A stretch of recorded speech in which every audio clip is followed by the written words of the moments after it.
Coucou les lecteurs et les lectrices, j'espère que vous allez bien. Aujourd'hui j'avais envie de vous parler d'un livre tiré de l'univers Disney qui vient de sortir tout droit des éditions Hachette et Rose puisqu'ils ont sorti deux séries récemment. Une qui s'appelle City of Villains et la deuxième que je vais vous présenter qui s'appelle The Queen's Council, dont le premier tome s'appelle Rose Rebelle. Il va aborder le thème de La Belle et la Bête et il est écrit par Emma Thieroux.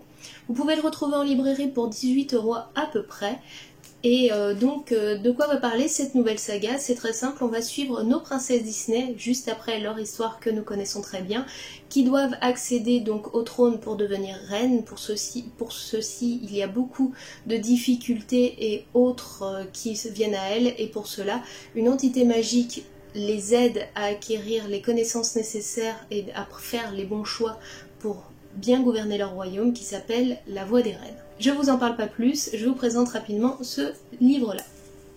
Donc voici tout d'abord la couverture. On a Belle qui est juste ici, qui reste assez sobre dans l'ensemble. Je vous lis le résumé et je vous en parle juste après. Et ils vécurent heureux à jamais, n'était que le début. Belle a vaincu la malédiction, rendu à la bête sa forme humaine et restauré le château au sein du royaume d'Aveyron. Mais nous sommes en 1789 et la France sombre dans la Révolution.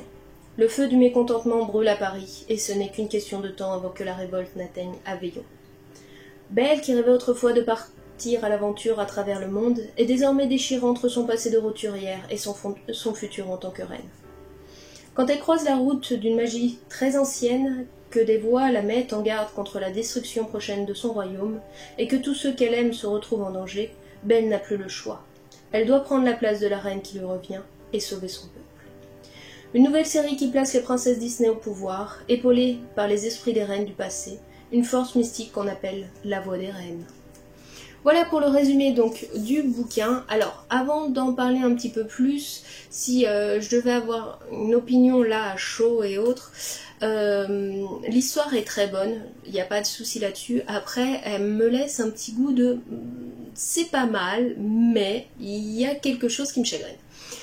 Je m'explique. Donc pour les gros points forts de ce livre-là, tout d'abord, j'ai eu beaucoup de mal au début à me dire « Oh oui, je suis effectivement l'histoire de Belle et du prince, juste après donc qu'elle ait levé la malédiction, qu'ils se soient mariés, etc. » Parce qu'en fin de compte, l'histoire, comment elle est abordée tout au début, en nous mettant vraiment dans un contexte historique fort qui n'est autre que le début de la Révolution française, on pourrait presque prendre ce roman en dehors de l'univers Disney pour juste l'apprécier pour voilà, sa mise en place sur le pouvoir, la vision de l'aristocratie dans une époque si trouble et si horrible qu'a été la Révolution française.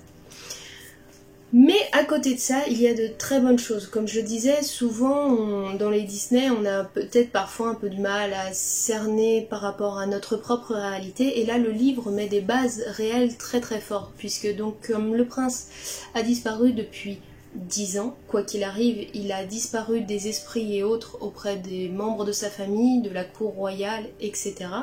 Sachant que son royaume était une principauté de la France et donc qu'il se devait régulièrement de rendre visite à Paris, à Versailles, au roi Louis XVI pour faire allégeance à la France et continuer de maintenir les relations entre deux. 10 ans de disparition, c'est assez important. Et ça, c'est aussi intéressant d'avoir cette vision de retour donc de tous ceux qui vivaient autour du palais avec cette perte de mémoire de 10 années qu'ils ont essayé tant bien que mal de camoufler par une soi-disant maladie grave du prince, mais voilà, ça pose des questions, pas mal de gens ne comprennent pas, ils essaient de comprendre, et c'est assez intéressant d'avoir développé ce point de vue-là, parce qu'effectivement, 10 ans c'est quand même énormément de temps, et le monde continuait de vivre autour du palais. Et il ne faut pas oublier qu'à l'origine, le prince n'était pas le prince de son simple château. Il avait forcément un royaume, des sujets et autres, et que tout le monde ait perdu la mémoire, et ça en souvient que plus tard, est aussi assez intéressant à développer ça. Ensuite, l'autre point que je vous disais qui est aussi très important, c'est le contexte historique choisi par l'autrice. On est en 1789, c'est le début de la Révolution française, le peuple de Paris a faim, a froid, a peur, se sent démuni et non entendu par son roi que l'on dit festoyer et avoir beaucoup de richesses. Et lorsque le peuple essaye de lui faire comprendre qu'il a besoin de son aide pour pouvoir s'en sortir, pour nourrir sa famille, pour aider les anciens soldats qu'il a envoyés en Amérique pour la Révolution américaine et autres, il refuse catégoriquement de prendre part à tout ceci, et voilà où ça nous a mené à une révolution assez sanglante en France, mais assez importante pour essayer de changer les choses. Belle se retrouve plongée au tout début de ces événements-là. Elle est choquée de redécouvrir un Paris aussi froid, dangereux et aussi tumultueux. Et donc, alors que le prince se rendait à Versailles pour refaire allégeance au roi, il décide de partir avec Belle et de retourner dans leur pays, qui n'est autre que l'Aveyron. Arrivés chez eux, ils reviennent donc avec un des cousins du prince qui était très important à la cour du roi Louis XVI, puisqu'il était proche du roi en question, et qui s'appelle donc le duc de Vincennes, et qui va décider de fuir Paris avec son cousin pour se mettre à l'abri.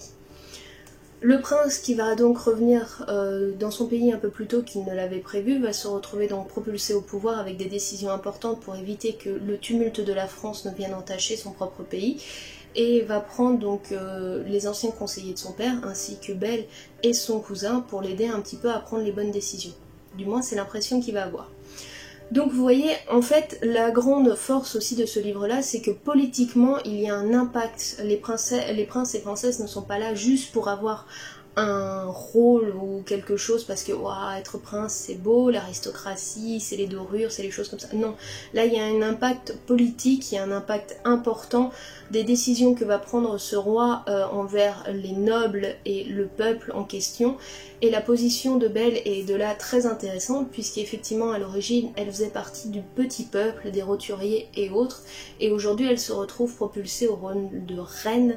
Elle doit prendre en compte à la fois les besoins du peuple et à la fois toutes les demandes de l'aristocratie pour que le pays tourne bien, et c'est extrêmement compliqué pour elle. Elle se cherche, elle vient tout juste donc de rencontrer l'amour de sa vie, ils se sont mariés, etc. Mais voilà, tout est en construction autour d'elle et tout se précipite extrêmement rapidement, et ça va lui poser les difficultés qui vont venir au fur et à mesure que les obligations se cumulent alors qu'elle n'avait rien demandé à l'origine. Pour elle, à la base, il faut se rappeler que dans l'histoire, à la base, elle avait juste décidé de prendre la place de son père pour le sauver donc d'un emprisonnement à vie par une bête, et la voilà propulsée reine d'un pays alors qu'elle n'avait rien demandé à l'origine. Voilà pour les grands plus donc de l'histoire. L'histoire en soi est très bonne. J'ai beaucoup apprécié le contexte historique, j'ai beaucoup apprécié les personnages secondaires, on va dire, tels que Big Ben, Lumière ou Mrs. Samovar, qui sont l'exactitude des personnages qu'ils étaient dans le dessin animé, toujours aussi doux, bons et autres. L'ajout de nouveaux personnages est aussi assez intéressant. On a un développement sur les relations humaines qui est assez important et qui s'ouvre sur une modernité qui vaut le coup.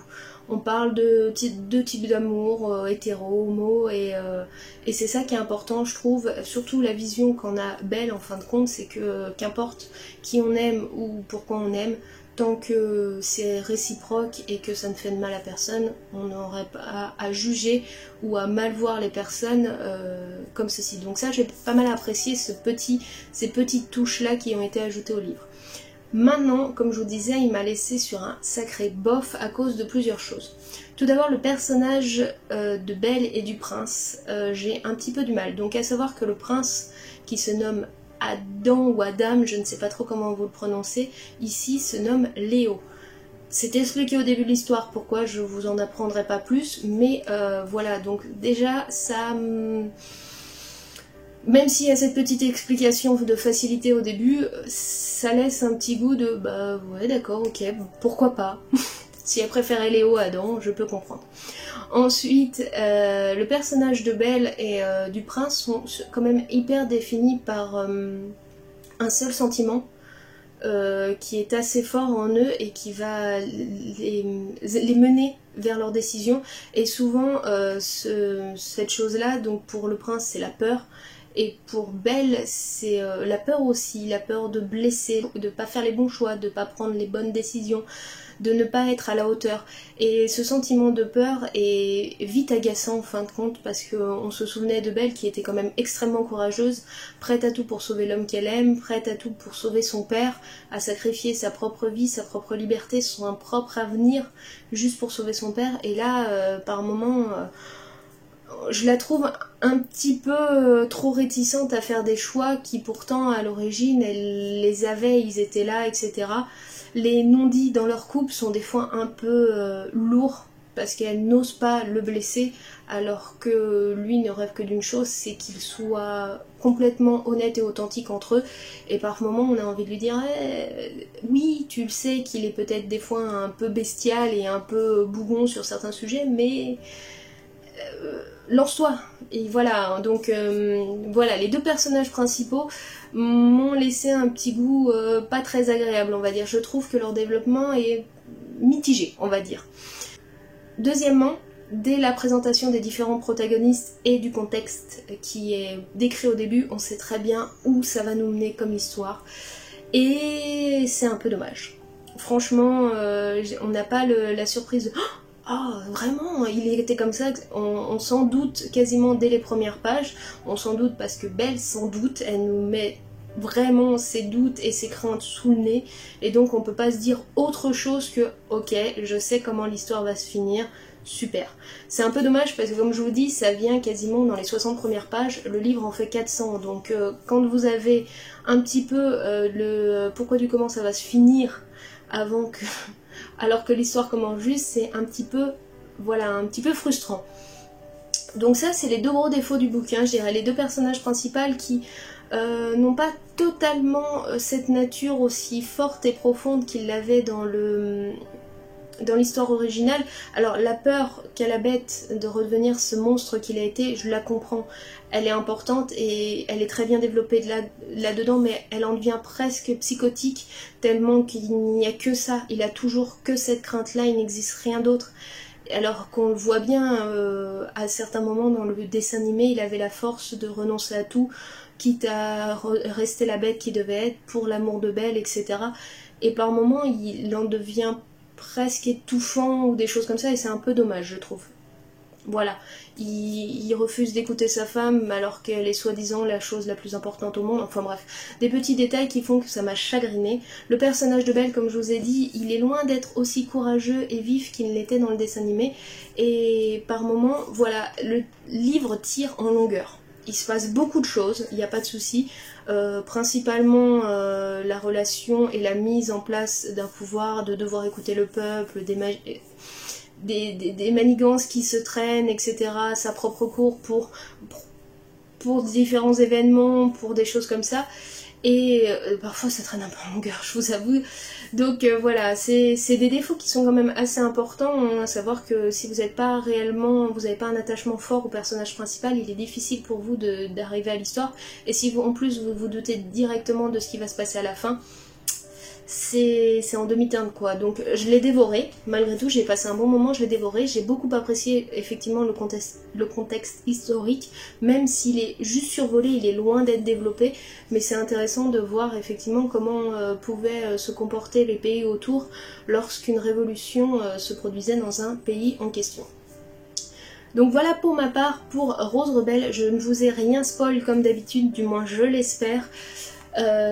Si vous êtes fan de La Belle et la Bête et que vous avez un petit peu envie de vivre une suite à leur romance du dessin animé, vous pouvez lire très bien ce roman-là, hein. Il se fait assez rapidement, je pense que les événements se passent vraiment dans la première ou deuxième année de leur mariage, donc c'est des événements assez rapides, assez importants, et le livre se dévore assez rapidement et les pages les chapitres sont super beaux.